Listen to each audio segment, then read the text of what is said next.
The dining hall was buzzing with noise, laughter, and the usual bravado that came from groups of trainees trying to prove themselves. It was day 5 of the Advanced Combat Program, and tensions were already high. The cafeteria smelled of sweat, steel, and cafeteria stew, the kind no one liked but everyone ate. At the far corner sat a woman in plain clothes, silent, eating methodically, unbothered by the chaos around her. Nobody knew much about her, just that she was new, reserved, and didn't wear the trainee badge like the rest. A few of the guys whispered that she was a civilian brought in for logistics. Others joked that she was lost. But 3 of the cockier recruits, each trying to outdo the other, decided to test her nerve.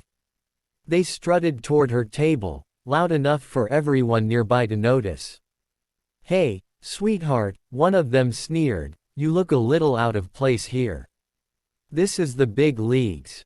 She didn't respond. She calmly lifted her fork, took another bite, and didn't even glance their way.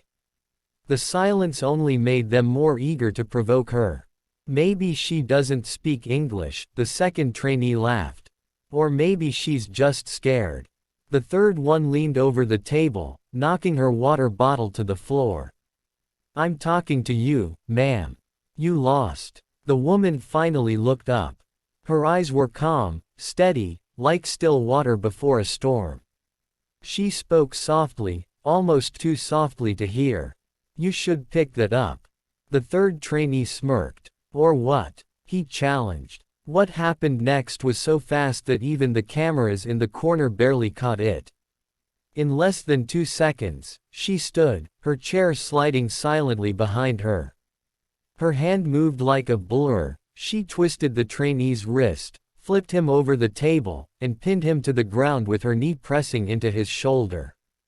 Before the others could react, she turned, deflected a punch from the second one, and had him disarmed with a simple pressure lock that made him yelp.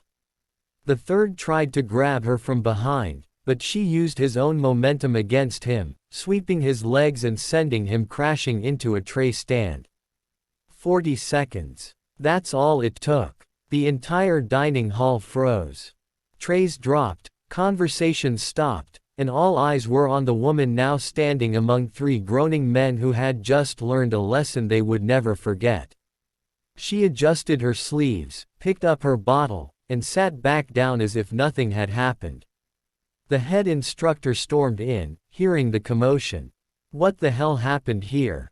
he barked. One of the trainees stammered, She attacked us." The instructor looked at the woman, then at them, then sighed. "You idiots just tried to mess with Lieutenant Commander Harper. She's a Navy SEAL." Gasps rippled through the room. Harper. The one who led the Black Tide rescue in Somalia.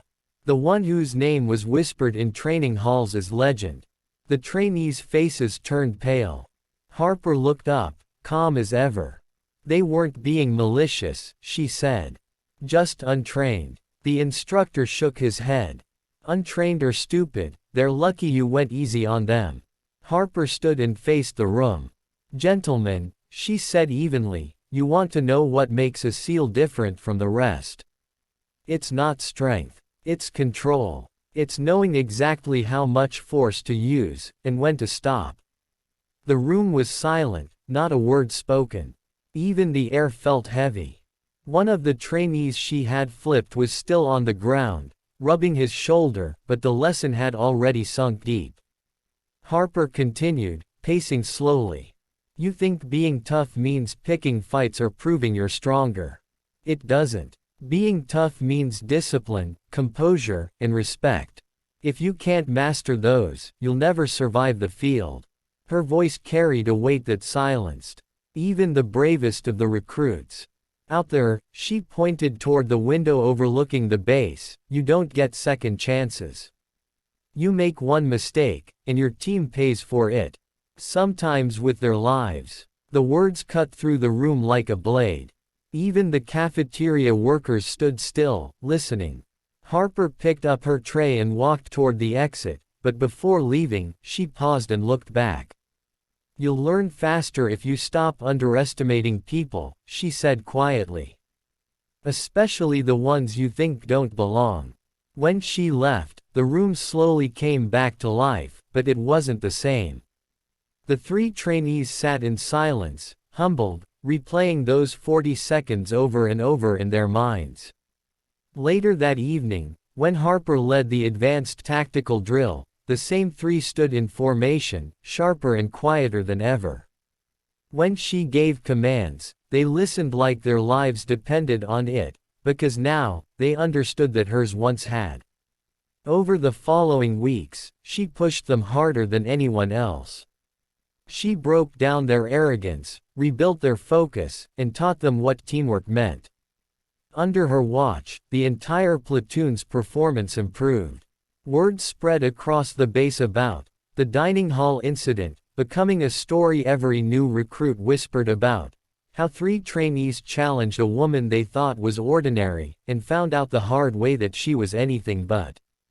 By the end of training, Harper gathered them all one last time.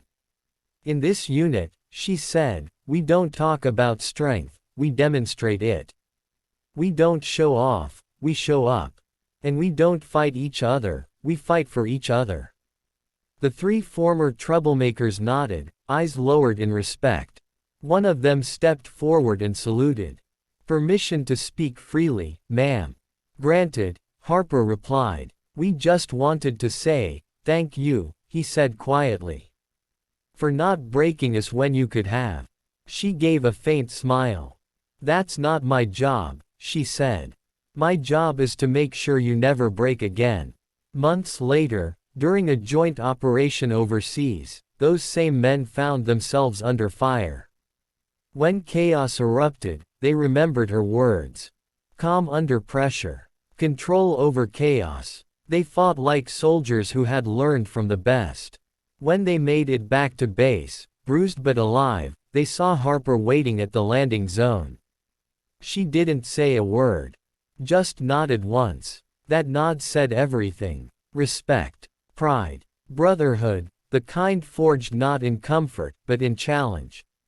The legend of Lieutenant Commander Harper continued to grow long after that day in the dining hall. But for the ones who were there, it wasn't about the legend.